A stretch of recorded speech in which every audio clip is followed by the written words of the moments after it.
Everyone, welcome. Previous lecture में हम लोगों ने करंट इलेक्ट्रिसिटी बेसिक पढ़ा था, करंट इलेक्ट्रिसिटी के बारे में, चार्ज और करंट के बारे में, ठीक है। और एक दो न्यूमेरिकल सॉल्व किए थे, ठीक है। क्या हम लोगों ने देखा था, चलो एक छोटा सा रिव्यू ले लेते हैं। आई बराबर जो होता है, आई इक्वल टू करेंट जो होता है D Q by D T, एक फॉर्मेट पढ़ा था। और यह जो करंट होता है, this current is instantaneous current, instantaneous current, ठीक है। क्या देखा था कि यह जो I equal to D Q by D T होता है, कौन सा करंट होता है? इंस्टेंटेनियस करंट होता है, ठीक है। आई एवरेज अगर लिखना चाहें, ठीक है, तो ये क्या होगा? Delta Q by delta T, यानी Q final minus Q initial by T final minus T initial, ठीक है। यह आई एवरेज होता था, ठीक है। और क्या हम लोग ने देखा था कि जो यहाँ से अगर क्यू निकालते हैं तो क्यू बराबर आता है क्यू नॉट प्लस 0 से टी आई डी टी, ठीक है। ये पढ़ा था। वेयर क्यू नॉट कौन सा चार्ज था? Initial charge. क्यू नॉट कौन सा था? इनिशियल चार्ज था, ठीक है, इनिशियल चार्ज ना। अब देखो, और ये कौन सा चार्ज था? प्रेजेंट चार्ज, ठीक है।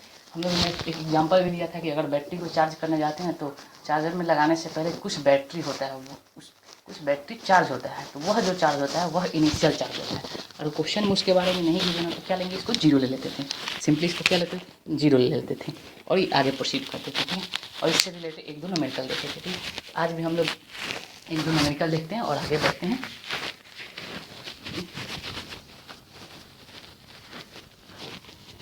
अब यहाँ पे क्यू आई इक्वल टू आया D Q by D T, ये आ गया। अगर Q is the function of, if Q equal to function of time T हो जाए तो आई बराबर क्या हो जाएगा? I equal to D Q by D T लिख देंगे, ठीक है। तो यहाँ से दो बातें हो सकती है, एक तो आई instantaneous,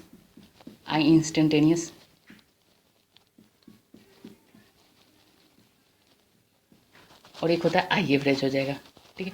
I average, I instantaneous निकालने के लिए क्या करेंगे? सिंपली जिस इंस्टेंट पे पूछा जाए, जैसे पूछा जाए कि टी इक्वल टू 2 सेकेंड पे करंट कितना फ्लो कर रहा है, मतलब उस इंस्टेंट पे पूछा जाए तो क्या करेंगे? Simply d Q by D t at T equal to time t1, जिस समय पूछा जाए पुट कर देंगे, ठीक है।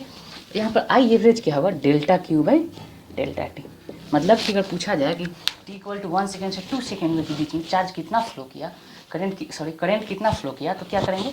Delta Q by delta T, यानी इनिशियल चार्ज निकालेंगे टी इक्वल टू 1 सेकेंड पर चार्ज निकालेंगे, टी इक्वल टू 2 सेकेंड पर चार्ज निकालेंगे, उसके बाद फिर ये फॉर्मेट यूज करेंगे, ठीक है। एक न्यूमेरिकल देखते हैं, ठीक है, simple question. Q equal to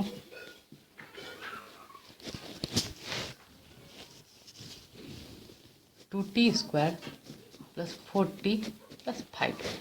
पहला question, find I at t equal to 3 second, t equal to 2 second ले लेते हैं, चलो 2 सेकेंड। दूसरा, find I during t equal to 1 second to t equal to 2 second, ठीक है, ठीक है। इसको सॉल्व कर। क्वेश्चन क्या है? पहले सबसे पहले क्या करेंगे? क्वेश्चन क्या पढ़ेंगे? क्वेश्चन में क्या है? Charge is a function of time है, मतलब चार्ज जो है टाइम के साथ वेरी कर रहा है। अब निकालने के लिए क्या बोला गया? करंट। लेकिन दो बातें हैं यहाँ पे, यह at T equal to 2 second पे पूछा गया है, मतलब इंस्टेंट की बात की जा रही है। यह जो करंट होगा, यह होगा आई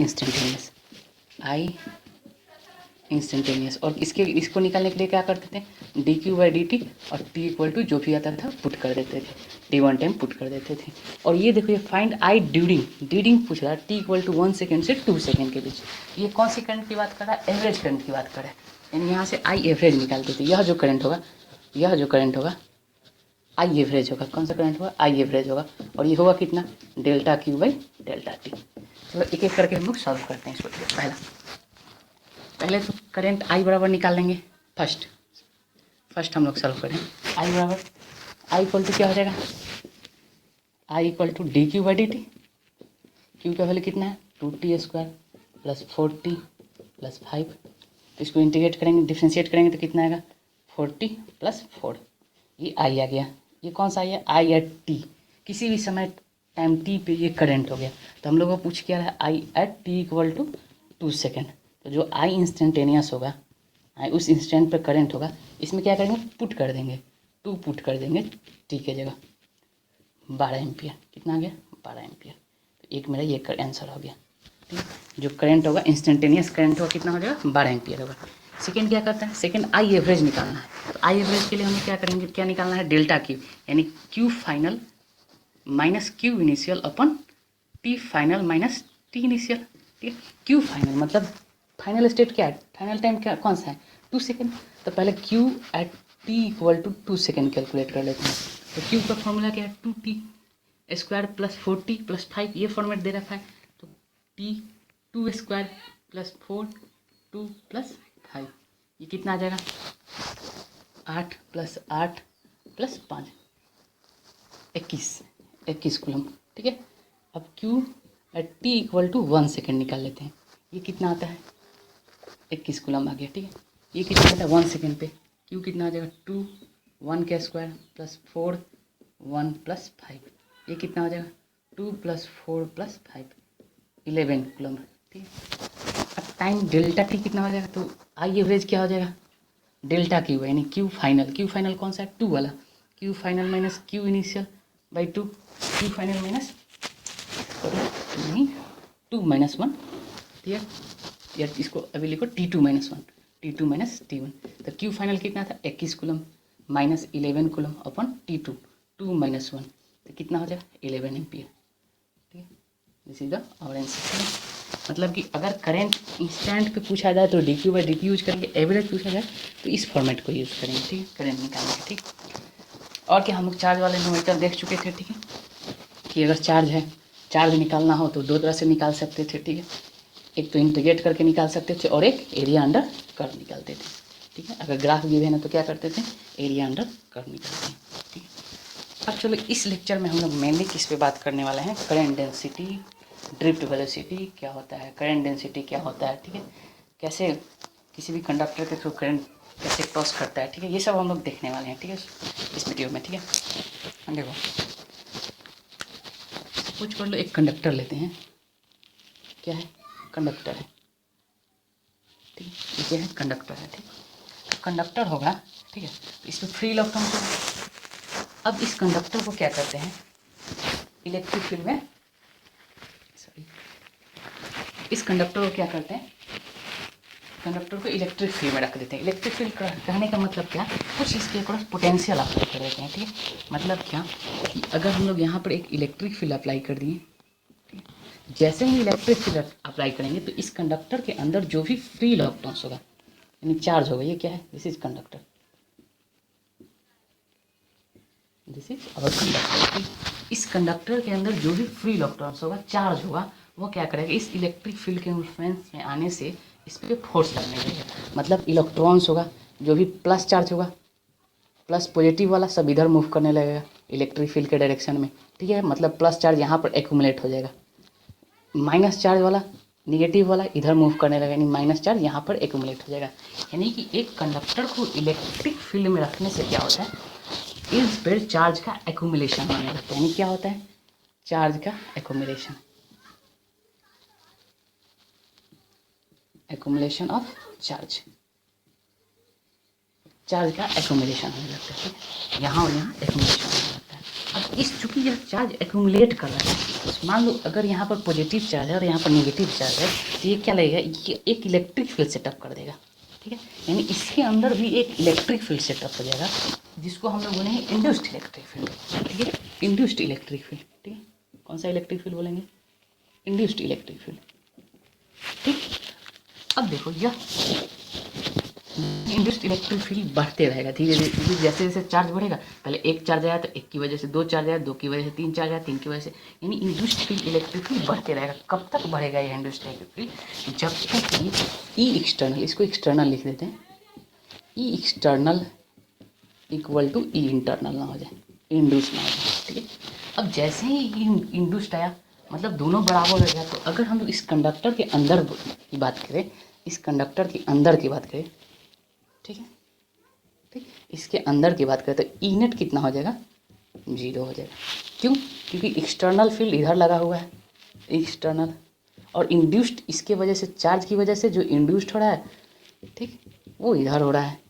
ठीक है, और कब तक एक्यूमुलेशन ऑफ चार्ज होगा? जब तक कि ई इंड्यूस्ड और ई एक्सटर्नल बराबर ना हो जाए, और जैसे ही बराबर हो गया तो net electric field inside conductor क्या होगा, जीरो हो जाएगा। ठीक है, यानी कि किसी भी कंडक्टर में इलेक्ट्रिक फील्ड क्या होता है, जीरो होता है। लेकिन कब, कंडीशन क्या है, ई नेट जीरो कब होता है, यह कंडीशन कब सेटिस्फाई करता है, यह जो कंडीशन है कब सेटिस्फाई करता है, व्हेन कंडक्टर इज आइसोलेटेड। कब सेटिस्फाई करता है, व्हेन कंडक्टर इज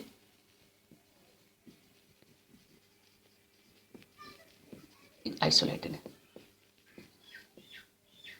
जब कंडक्टर क्या हो, आइसोलेट हो, अलग हो, उस कंडीशन में इनर जो होता है कंडक्टर के अंदर क्या होता है, जीरो होता है। ठीक है, अब देखो, अब क्या करते हैं, अब इस कंडक्टर को, ये तो अभी आइसोलेटेड कंडक्टर था, ठीक, अब क्या करते हैं, यहाँ पर एक फील्ड अप्लाई करते हैं, फील्ड फोर्स लगाते हैं। ठीक है,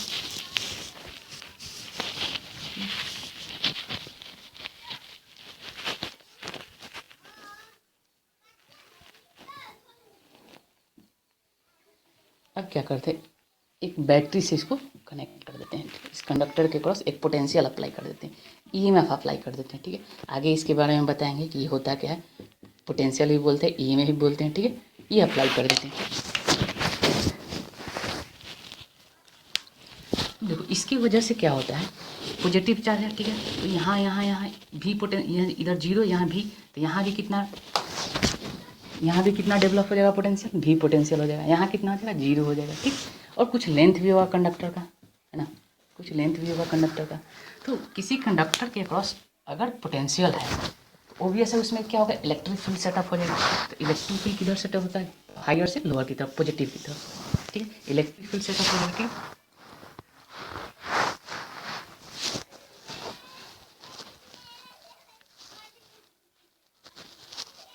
अब देखो वो कह रहा है यहाँ पॉजिटिव चार्ज है। ठीक, अब इसके इंटीरियर की बात करते हैं। अगर इलेक्ट्रॉन इसके अंदर क्या है, कंडक्टर के अंदर सो मेनी इलेक्ट्रॉन्स होगा, तो सारे इलेक्ट्रॉन पे क्या होगा, फोर्स लगने लगेगा। ठीक है, सारा इलेक्ट्रॉन किधर चला जाएगा, इधर, सारा इलेक्ट्रॉन क्या होगा, इधर आ जाएगा, minus minus minus minus minus. तो यहाँ पे क्या चार्ज होगा, plus plus plus plus plus. ठीक, ये सारा इलेक्ट्रॉन ऐसे इलेक्ट्रिक फील्ड सेटअप हो जाएगा। लेकिन यहाँ पर एक बात है कि क्या यहाँ पे चार्ज का एक्यूमुलेशन होगा, अब क्या अब चार्ज का एक्यूमुलेशन होगा, तो आंसर होगा नहीं, चार्ज का एक्यूमुलेशन नहीं होगा। अब यहाँ पर चार्ज का नो एक्यूमुलेशन ऑफ चार्ज, क्या होगा, no accumulation of charge, charge का कोई एक्यूमुलेशन नहीं होता। ठीक है, यानी कि जब बैटरी लगा देते हैं तो चार्ज का एक्यूमुलेशन नहीं होता। ठीक है, होता क्या है एक्चुअल में, यह बैटरी क्या करता है, बेसिकली बैटरी का वर्क क्या है, ईएमएफ सोर्स का वर्क क्या है, इट प्रोवाइड एनर्जी। क्या प्रोवाइड करता है, इट प्रोवाइड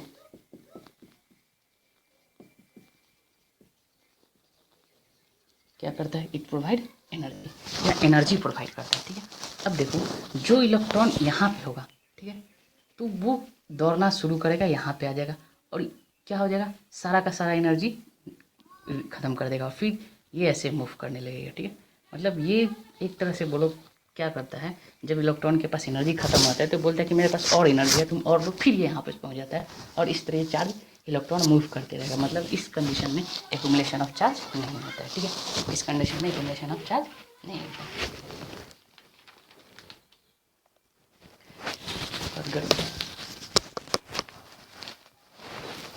अब देखो, ठीक है, आई होप सबको समझ में आ गया होगा ये वाला। अब नेक्स्ट देखो क्या करते हैं कि जब हम लोग अगर एक्सटर्नल जीरो हो, ठीक है, किसी भी कंडक्टर में कोई एक्सटर्नल फील्ड नहीं अप्लाई करते हैं, ठीक है, जब कंडक्टर में कोई एक्सटर्नल फील्ड अप्लाई नहीं करते हैं तो उस कंडीशन में क्या होता है, क्या इलेक्ट्रॉन एक डायरेक्शन में मूव करता है या रैंडम मूव करता है। ठीक है, तो एक कंडक्टर है, ठीक है, एक कंडक्टर है, एक्सटर्नल फील्ड क्या है, एक्सटर्नल क्या है, जीरो, जीरो, कोई एक्सटर्नल फील्ड नहीं। तो इसमें जो इलेक्ट्रॉन होगा वो इधर मूव करेगा, इधर मूव करेगा, इधर इधर इधर इधर कोलिजन होगा। ठीक, फिर यहाँ पर चलेगा। मतलब इलेक्ट्रॉन कैसे कैसे मूव कर सकता है, ठीक है, मतलब मूव करेगा, टकराएगा, फिर मूव करेगा। ठीक है, फिर ऐसे ही मूवमेंट होते रहता है। ठीक, ऐसे मूवमेंट होते रहता है, जिग जैग पाथ बनाता है, जिग जैग, जिग जैग। तो हम लोग चूँकि जहाँ से चलता है फिर वहाँ पे पहुँच जाता है। हम मान के चलते हैं कि जहाँ से चलता है वहाँ पे पहुँच जाता है, तो डिस्प्लेसमेंट जीरो होता है। यानी इनिशियल यू एवरेज की बात करें, एवरेज वेलोसिटी इनिशियली, तो ये जीरो होता है। हाँ, लेकिन स्पीड जीरो नहीं होगा क्योंकि डिस्टेंस तो कवर किया होगा, बट वेलोसिटी जीरो हो जाएगा क्योंकि नेट डिस्प्लेसमेंट क्या हो रहा है, जीरो हो जाता है। ठीक है, इस कंडीशन में नेट डिस्प्लेसमेंट क्या होता है, तब क्या करते हैं हम लोग कि इसको एक एक्सटर्नल फील्ड में रखते हैं। यानी एक्सटर्नल फील्ड करने का मतलब इसके पास एक बैटरी लगा देते हैं। ठीक है, तब क्या करते हैं, इसके पास एक बैटरी लगा देते हैं। ठीक, यानी कि कंडक्टर अब क्या करते हैं, कंडक्टर के पास एक बैटरी लगा देते हैं। ठीक है,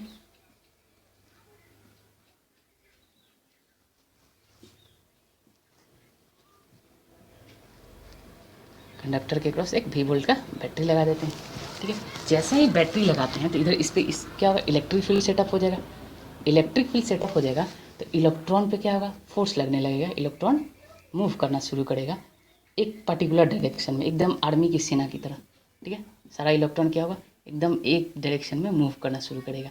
ठीक है, उस समय कोई कोलिजन नहीं होगा। ठीक है, क्या होगा, कोई कोलिजन नहीं होगा। ठीक है, तो हम लोग बोलते हैं कि सारा इलेक्ट्रॉन एक कांस्टेंट वेलोसिटी से मूव करने लगता है। ठीक है, यानी दीज इलेक्ट्रॉन्स जब when electric field applied across conductor या when electric field E applied across conductor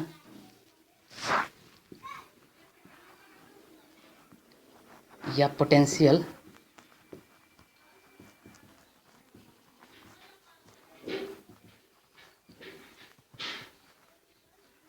across it then these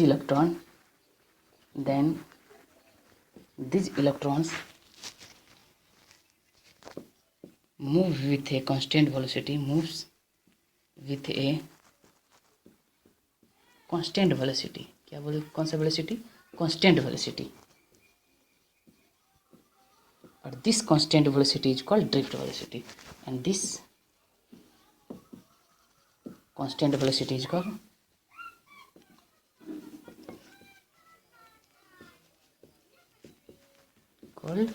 drift velocity.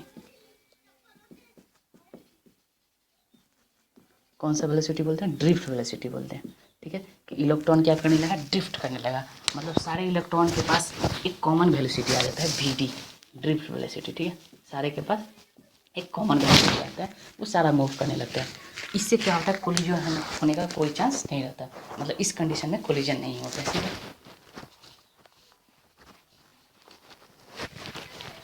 ठीक है, अब देखो, यानी ड्रिफ्ट वेलोसिटी कौन सा वेलोसिटी है, वह वेलोसिटी है जिससे इलेक्ट्रॉन एक पर्टिकुलर डायरेक्शन में मूव करता है विथ कांस्टेंट रहता है, मतलब कांस्टेंट वेलोसिटी से मूव कर रहता है। उस वेलोसिटी को क्या बोलते हैं, ड्रिफ्ट वेलोसिटी। ठीक है, अभी हम लोग देखेंगे इसका डेरिवेशन, देखेंगे ड्रिफ्ट वेलोसिटी एक्चुअल में होता क्या है। ठीक है, अब सपोज करो इसको इरेज करते हैं। ठीक है,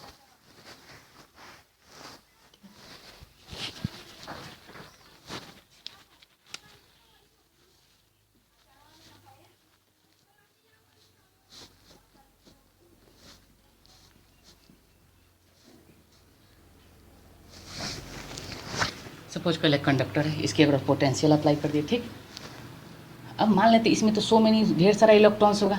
ठीक, फ्री इलेक्ट्रॉन्स ढेर सारा होगा, तो एक टर्म डिफाइन करते हैं एन, नंबर ऑफ इलेक्ट्रॉन पर इन चार्ज, या चार्ज बोलते हैं, ढेर सारा चार्ज होगा, number of charge per unit volume, पर यूनिट वॉल्यूम, यूनिट वॉल्यूम में जो चार्ज होगा उसको क्या बोलेंगे, एन बोलेंगे। ठीक है, इसका कुछ क्रॉस सेक्शनल एरिया होगा। ठीक,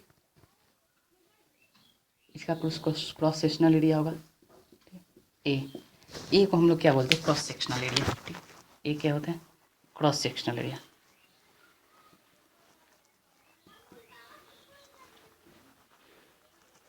कौन सा एरिया, क्रॉस सेक्शनल एरिया। ठीक है, अब देखो क्योंकि सारा इलेक्ट्रॉन कौन से वेलोसिटी से मूव कर रहा होगा, ड्रिफ्ट वेलोसिटी, क्योंकि इसके क्रॉस क्या अप्लाइड है, पोटेंशियल अप्लाइड है। पोटेंशियल अप्लाइड होने से क्या होगा, इलेक्ट्रिक फील्ड सेटअप हो गया होगा। ठीक है, मान लो इसके लेंथ ऑफ कंडक्टर एल लिए हैं। ठीक, सपोज करो एल लेंथ का कंडक्टर लिए हैं। ठीक है, इसके क्रॉस क्या होगा, इलेक्ट्रिक फील्ड अप्लाई होगा। इलेक्ट्रिक फील्ड अप्लाई होने की वजह से क्या होगा, सारा इलेक्ट्रॉन वी डी की रफ्तार से मूव करने लगेगा, इधर इधर मूव करने लगेगा।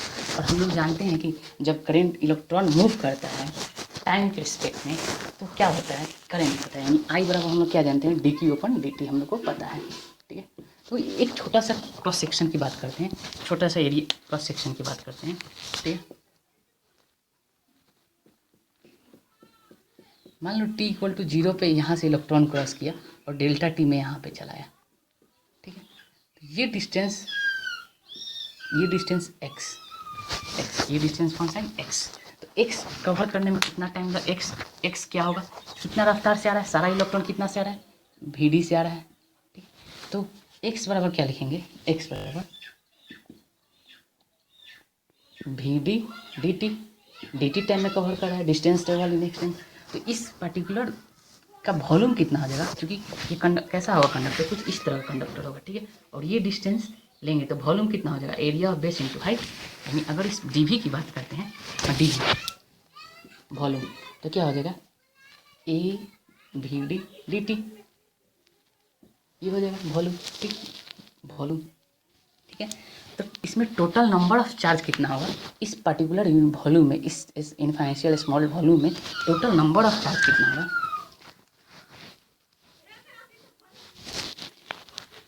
टोटल क्या, टोटल चार्ज की बात करते हैं, total charge in this volume D Q कितना होगा, N D V, N E into D V, मतलब टोटल चार्ज।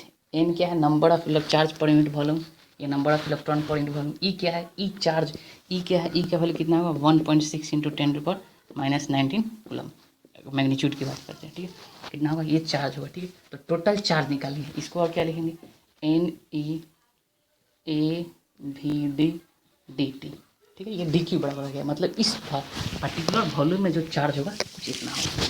यहाँ से हम लोग क्या लिखेंगे, d Q by D t equal कितना आ गया, n E A V d. तो ये क्या होता है, दिस इज आई करंट। तो आई बराबर क्या आएगा, n E A V d. तो एक तो फॉर्मूला ये हुआ करंट का, ठीक है। करंट आई बराबर क्या हो गया, n E A V d, ठीक है। कितना हो गया, n E A V d, ठीक। नेक्स्ट देखते हैं, ठीक है।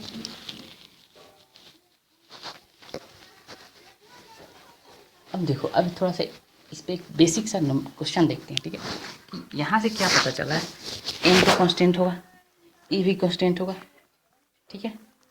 और एरिया डिपेंड करता है, क्रॉस सेक्शन को हम लोग घटा बढ़ा सकते हैं, ठीक है। यानी कि किसी पर्टिकुलर एन और ई के लिए आई किसके प्रोपोर्शनल हो जाएगा, यह दोनों तो क्या होगा, दिस इज कांस्टेंट, यह दोनों क्या होगा, कांस्टेंट।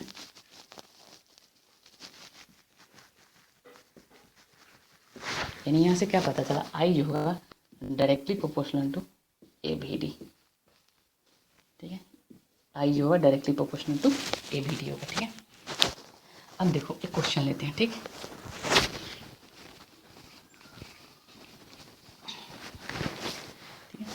अब क्वेश्चन लेते हैं, ठीक।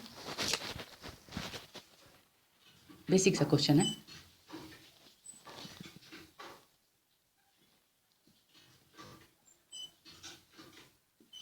ये कुछ इस तरह का कंडक्टर है, ठीक है।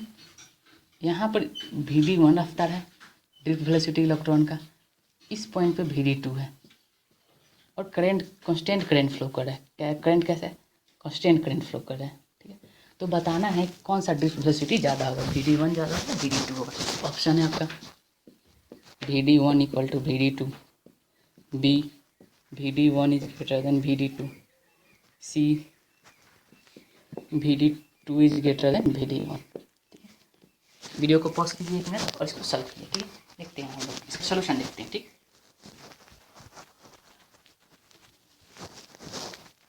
आई बराबर हम लोग क्या आया था, I equal to I directly proportional to A B D. अगर यह कांस्टेंट हो जाए, इसका मतलब क्या होगा, दिस इम्प्लाई व्हाट, ए जो होगा इनवर्सली, वी डी जो होगा ड्रिफ्ट वेलोसिटी होगा inversely proportional to area, cross section area. यानी यहाँ पर जहाँ पर एरिया कम होगा वहाँ पे वेलोसिटी क्या होगा, ज़्यादा होगा। तो यहाँ से दिखने से पता चल रहा है यहाँ एरिया कम है, यहाँ ज़्यादा है, यानी यहाँ का वेलोसिटी कम होगा और यहाँ का ज़्यादा होगा। तो क्या आया, VD2 is greater than VD1। This is our answer. देखो सिंपल सी बात करो, जब हम लोग पाइप से पाइप से खेत पटाते हैं, ठीक है, तो हम लोग को अगर दूर तक भेजना होता है पानी को, तो हम लोग क्या करते हैं, उसके क्रॉस सेक्शन एरिया को कम करते हैं, उसको दबाते हैं, ठीक है। वैसे ही प्रेस करते हैं तो क्या होता है, उसका रेंज बढ़ जाता है। वैसे ही करंट में भी हो रहा है, यहाँ पर बहुत ज़्यादा क्रॉस सेक्शन एरिया है, यानी यहाँ पर ड्रिफ्ट वेलोसिटी कम है, लेकिन यहाँ पर कम है, तो यहाँ पर बहुत ज़्यादा ड्रिफ्ट वेलोसिटी होगा ताकि जल्द से निकल जाए, ठीक। ये हो गया, ठीक है। अब देखते हैं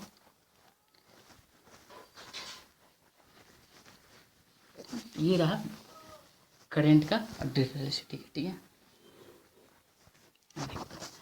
आई बराबर क्या आया था, NEA/BD ये आया था, ठीक है। तो एक नया टर्म डिफाइन होता है करंट डेंसिटी, करंट डेंसिटी,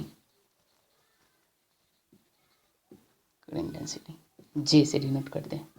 और ये वेक्टर क्वांटिटी होता है। कैसा क्वांटिटी होता है, वेक्टर क्वांटिटी,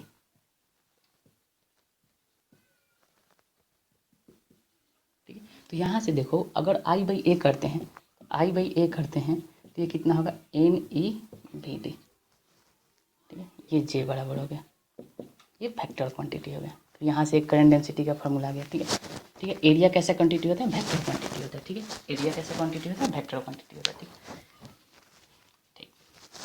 अब देखो अब हम लोग पढ़ते हैं ड्रिफ्ट वेलोसिटी की। आखिर ड्रिफ्ट वेलोसिटी का फॉर्मूला है क्या, ठीक। ड्रिफ्ट वेलोसिटी होता क्या, ठीक। तो देखो जब भी किसी कंडक्टर में पोटेंशियल अप्लाई करते हैं, यानी इलेक्ट्रिक फील्ड अप्लाई करते हैं, तो ये कंडक्टर है,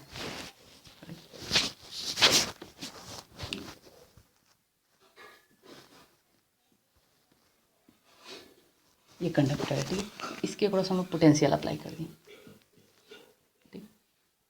जैसे ही हम लोग पोटेंशियल अप्लाई करते हैं, ठीक,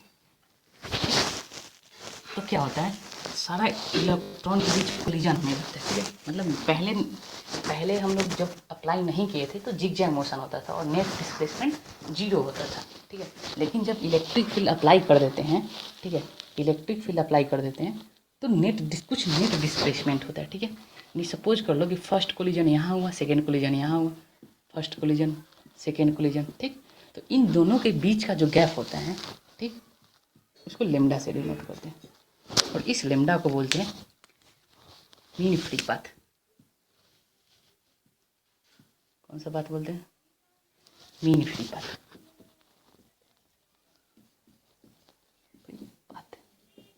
ठीक है।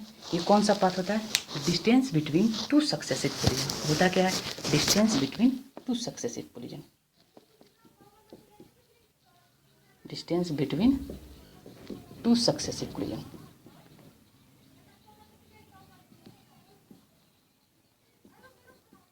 दो सक्सेसिव कोलिजन के बीच का जो डिस्टेंस होता है उसको क्या बोलते हैं, मीन फ्री पाथ बोलते हैं, ठीक, ठीक है। अब देखो इन दोनों कोलिजन, ठीक है, इन दोनों कोलिजन के बीच, मतलब फर्स्ट कोलिजन यहाँ हुआ, सेकेंड कोलिजन हुआ, तो कुछ टाइम लगा होगा। तो जो टाइम लगता है, ठीक, उसको बोलते हैं टॉ टाइम लगा। टॉ क्या है, time of collision, time between two successive collision, time between two successive collision.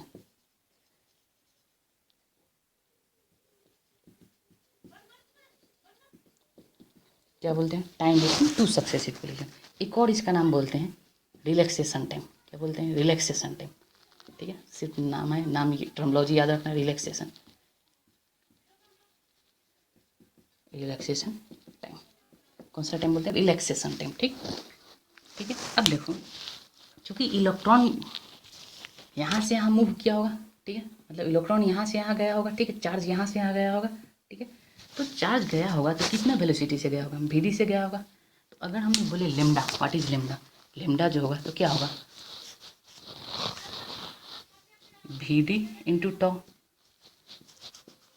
VD into tau, ठीक। ये लेमडा हो गया, ठीक है, मतलब mean free path, this is v d into मतलब वेलोसिटी इंटू टाइम, ये लेमडा मीन फ्री पाथ हो गया। ठीक है, इसको इक्वेशन नंबर 1 दे देते हैं। ठीक, अब देखो, ठीक, अब देखो अगर हम लोग, चूँकि अब इलेक्ट्रिक फील्ड है, एक्सटर्नल इलेक्ट्रिक फील्ड है, तो इसमें तो चार इलेक्ट्रॉन जो होगा, जो फ्री इलेक्ट्रॉन होगा, उस पर फोर्स लग रहा होगा। फोर्स आने की वजह से क्या होगा, एक्सेलरेशन आया होगा। ठीक है, इसको इरेज कर देते हैं। ठीक,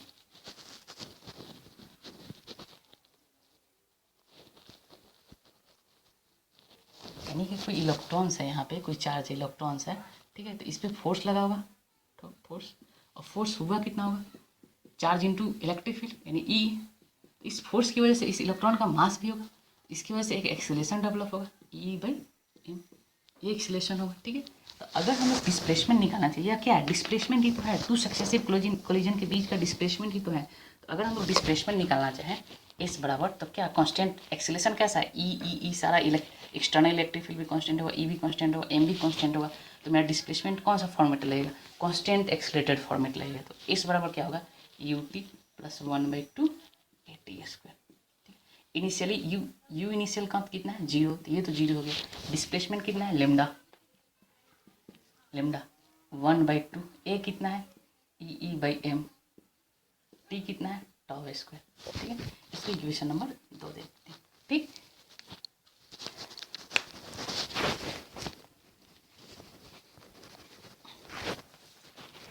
ठीक है, इसको इक्वेशन नंबर 2 दे देते हैं। ठीक, गर्मी बहुत ज़्यादा है। अब देखो फ्रॉम इक्वेशन 1 एंड 2, ठीक है, फ्रॉम इक्वेशन 1 एंड 2, 1 और 2 से, ठीक है, लेमडा का वैल्यू पुट कर देते हैं। तो यहाँ क्या आ जाएगा, वी डी इंटू टॉ बराबर 1/2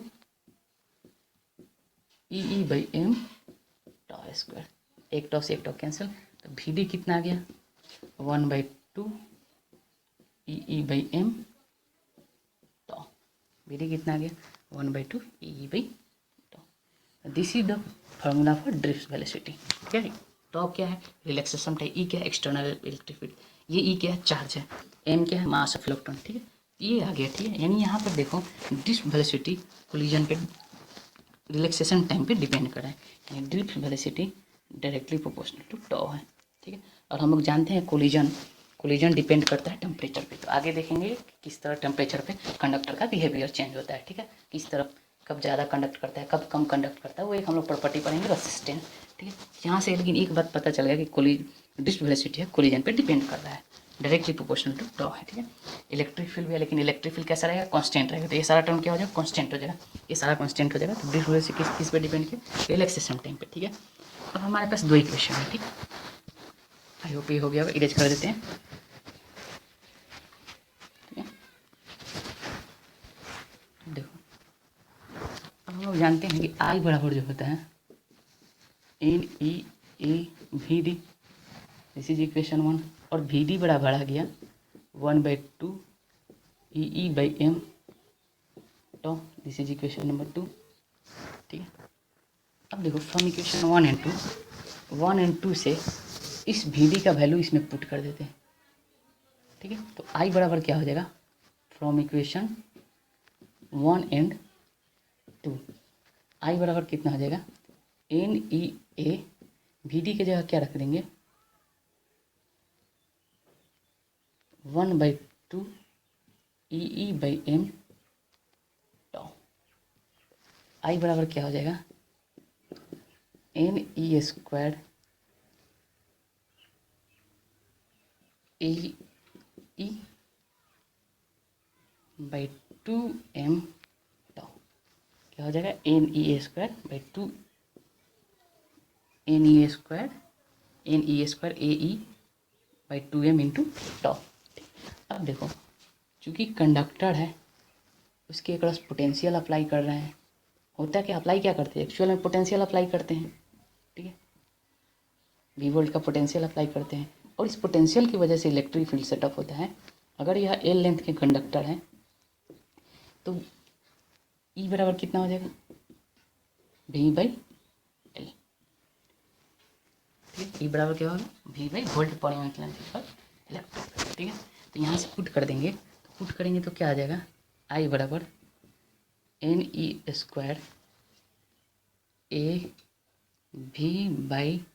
AV/2ml tau, ये आ गया। ठीक, ये आ गया। ठीक,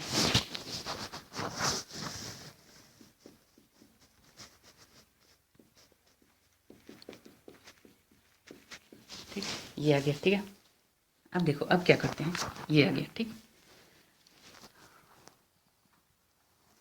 ठीक, इसको रेस कर देते हैं स्पीकर को, कोई काम नहीं है। ठीक है, देखो अब क्या करते हैं, इसको अरेंज करते हैं। I बराबर NE² by 2m tau A/L V।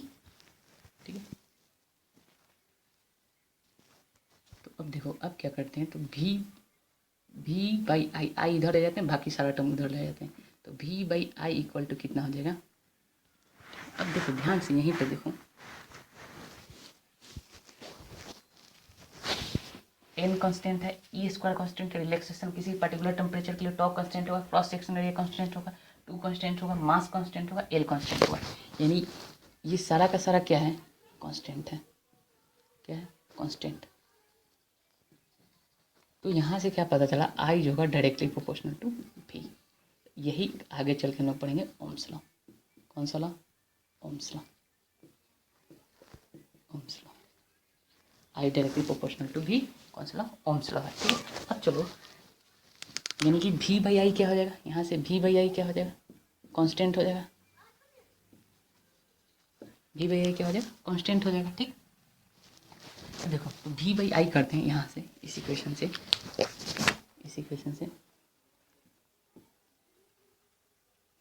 V/I करते हैं, कितना आता है V/I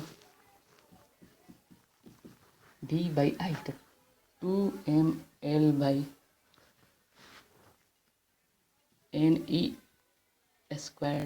tau A। ठीक है, और ये V/I जो होता है ये R के बराबर होता है, रेसिस्टेंस के बराबर, यानी V/I इक्वल टू R लिखते हैं, रेसिस्टेंस।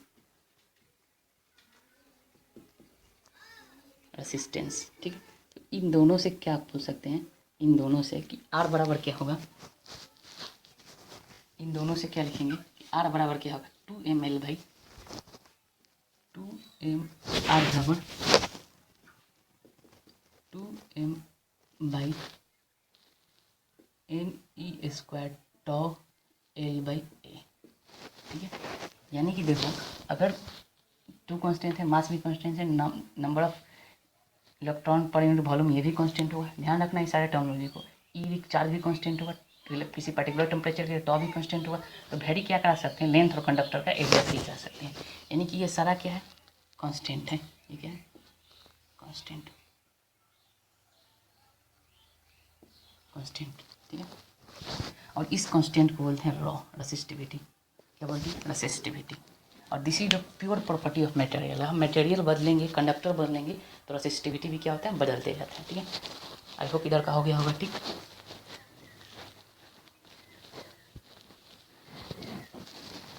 यानी ये क्या है, रेसिस्टेंस, रेसिस्टिविटी रो, और this is the property of material, property of material, conductor. कहने का मतलब, प्रॉपर्टी ऑफ कंडक्टर कहने का मतलब क्या है, कंडक्टर बदलेंगे तो रेसिस्टिविटी भी बदल जाएगा। तो अगर यह किसी पर्टिकुलर कंडक्टर की बात करते हैं, फॉर ए पर्टिकुलर कंडक्टर,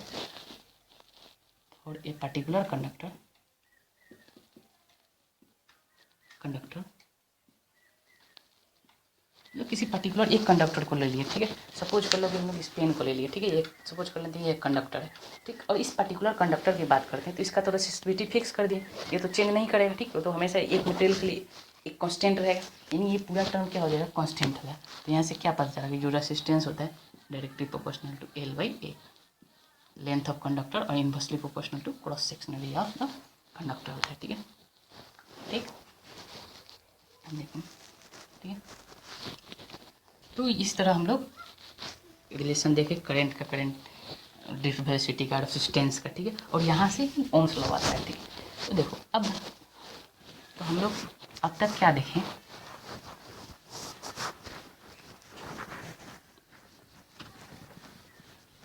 हम लोग अब तक क्या देखें, जो आई इक्वल टू होता है N E A V d, और वी डी इक्वल टू होता है 1/2 E/m into tau, v d equal to होता है, ठीक। और यहाँ से एक और आई का फॉर्मूला आ गया था, आई इक्वल टू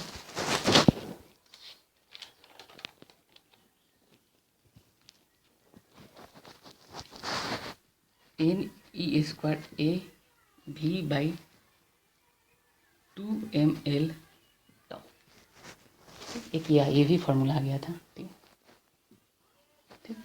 अगर हम लोग v बाई एल को ई लिखना चाहें, ठीक है, I equal to NE² A E by 2m into tau,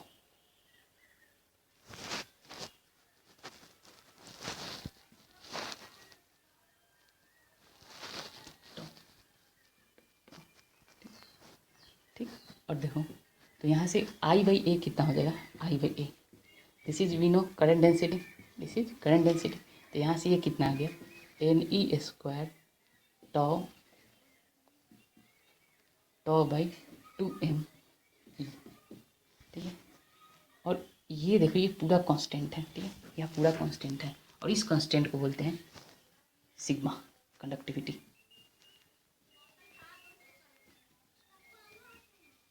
इस पूरी टर्म को क्या बोलते हैं, कंडक्टिविटी। तो यहाँ से जे आ गया, जे बराबर आ गया सिग्मा ई, ठीक है। इन वेक्टर फॉर्म में लिखना चाहेंगे तो जे बराबर सिग्मा ई वेक्टर। इस फॉर्मूला इसको बोलते हैं vector form of Ohm's law, vector form of Ohm's law,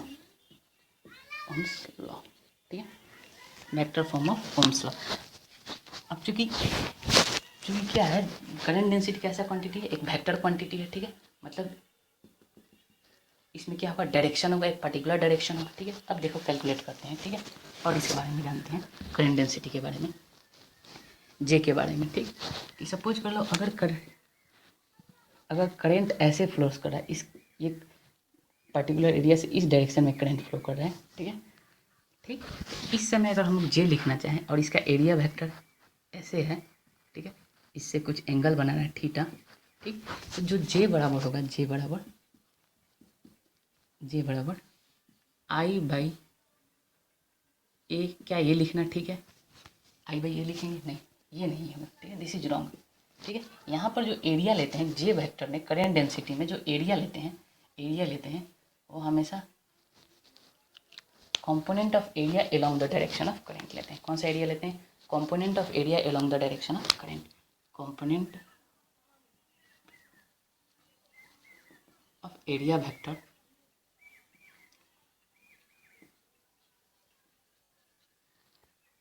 along the direction of current।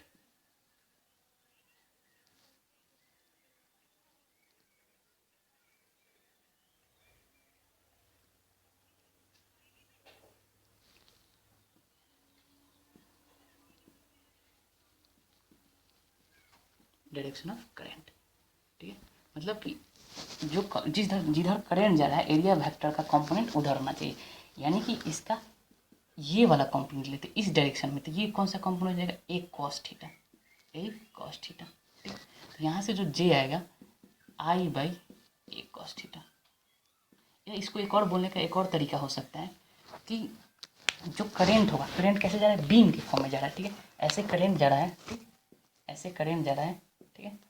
तो हम लोग जो एरिया वेक्टर लेंगे या करंट के बीम के परपेंडिकुलर वाला एरिया लेंगे, ठीक है, मतलब कौन सा एरिया लेंगे, ठीक है, ये वाला एरिया लेंगे, ये वाला लेंगे एरिया, तो ये भी एंगल कितना बना, थीटा, ठीक।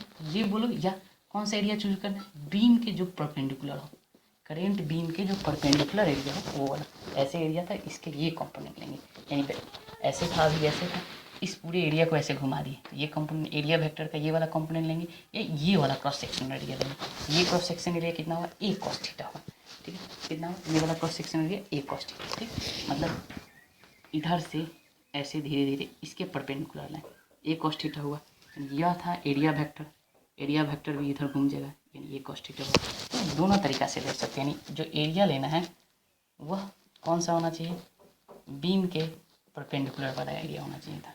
ठीक है, यानी जो जे होगा क्या हो जाएगा आई बाई ए कॉस थीटा। ठीक, तो इस तरह आज का हम लोग का लेक्चर मेनली था करंट डेंसिटी, ड्रिफ्ट वेलोसिटी, ठीक है, और small derivation for Ohm's law. ठीक है, कि ओम्स लॉ कहाँ से आया, तो ओम्स लॉ कहाँ से आया था हम लोग देख लिए, पूरा ड्राइव कर लिए। और नेक्स्ट लेक्चर में हम लोग इस पर बेस्ट न्यूमेरिकल देखेंगे। ठीक है, तब तक के लिए धन्यवाद।